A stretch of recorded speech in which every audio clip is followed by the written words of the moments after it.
Properties of charge हम लोग पढ़ रहे थे, प्रॉपर्टीज ऑफ चार्ज। इसमें पहली प्रॉपर्टी हम लोगों ने पढ़ ली थी quantization of charge. Quantization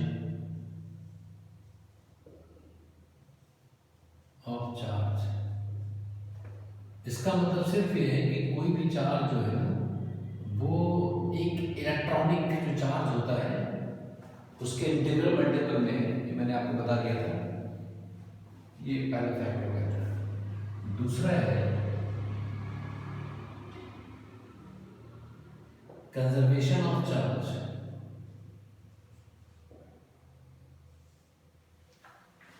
So this is very similar to many conservation laws of universe like conservation of energy, conservation of momentum। ऐसे बहुत सारे जितने कंजर्वेशन लॉज हैं उसमें ये भी स्टेटमेंट ये है कि यूनिवर्स का the total charge of universe is constant. या ऐसे कह सकते हैं कि कोई एक आइसोलेटेड सिस्टम बनाया जाए, उसमें कोई भी रिएक्शन हो, फिजिकल रिएक्शन हो या केमिकल रिएक्शन हो, कोई भी किसी आइसोलेटेड सिस्टम के अंदर कोई भी एक्सचेंज होगा, कोई भी रिएक्शन होगा, उससे सिस्टम का जो टोटल चार्ज होगा वो कंजर्व होगा, उसमें कोई फर्क नहीं पड़ेगा। So the total charge of a system which is isolated is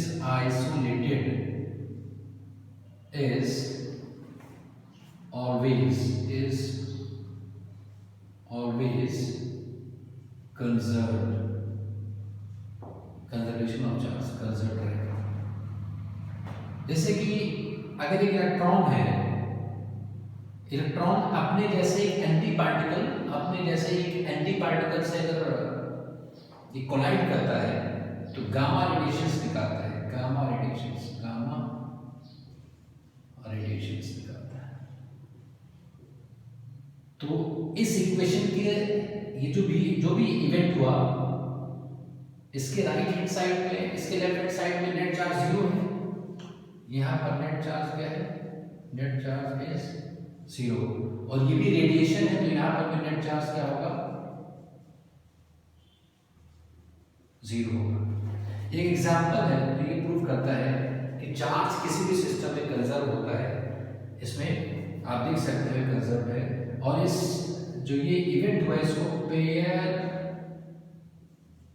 annihilation कहते हैं।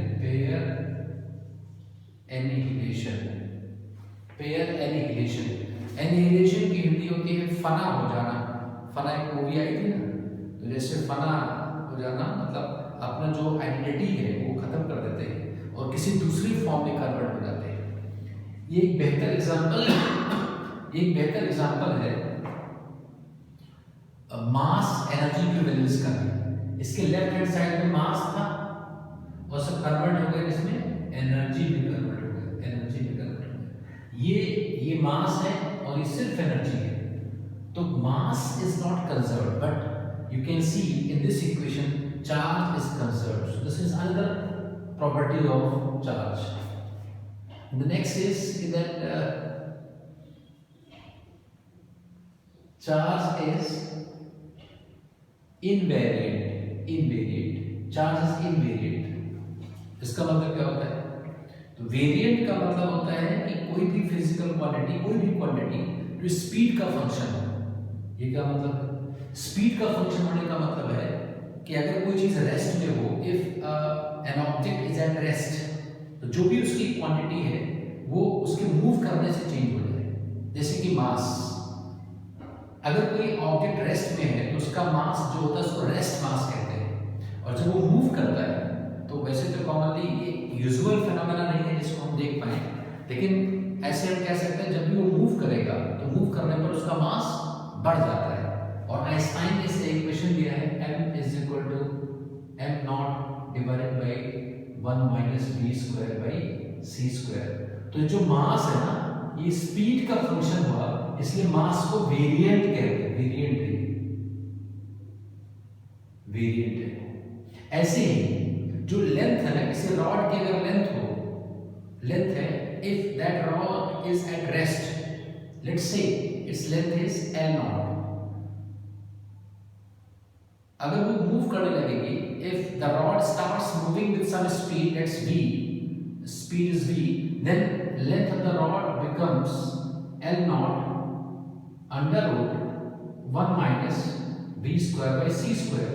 So इसको हम लेंथ कॉन्ट्रैक्शन कहते हैं। मूविंग रॉड की जो लेंथ होगी वो कम होती है जो रेस्ट में रॉड है उसकी लेंथ से, तो इसको लेंथ कॉन्ट्रैक्शन कहते हैं। तो हम यहाँ से देख पा रहे हैं कि लेंथ भी क्या है, स्पीड का फंक्शन है, इसे लेंथ भी क्या होगा, वेरिएंट हुआ, क्या हुआ, वेरिएंट। और जब लेंथ स्पीड का फंक्शन है तो वॉल्यूम भी, वॉल्यूम ये भी लेंथ का फंक्शन होगा, और ये भी स्पीड का फंक्शन होगा, डेंसिटी भी स्पीड का फंक्शन होगी। इस टाइप से हम लिख सकते हैं। ऐसे ही ये वेरिएंट है, लेकिन इसमें इंपॉर्टेंट ये है कि जो चार्ज है, charge is never a function of speed, function of speed।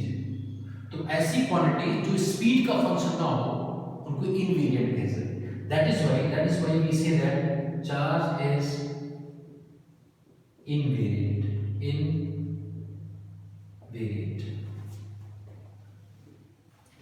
similarly ये हम कह सकते हैं कि चार्ज मतलब charge either it is at rest or moving, the magnitude of charge is always constant, it does not depend on speed, that's why we call it as invariant।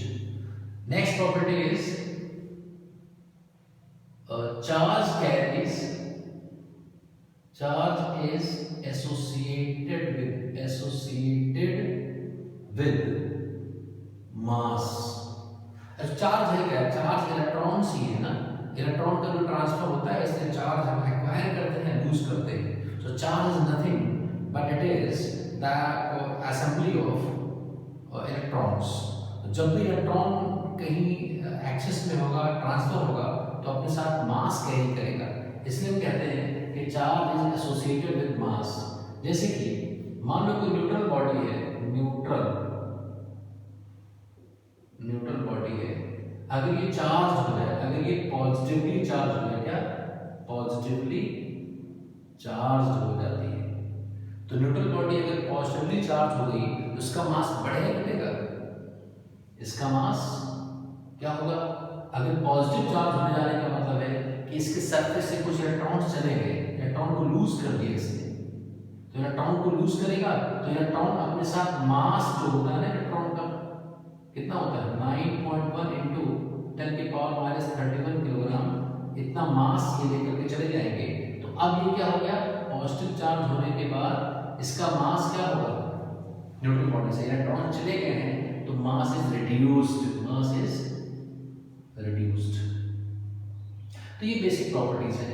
और भी जैसे कि charge is additive, charge is additive, additive का मतलब है कि charge को हम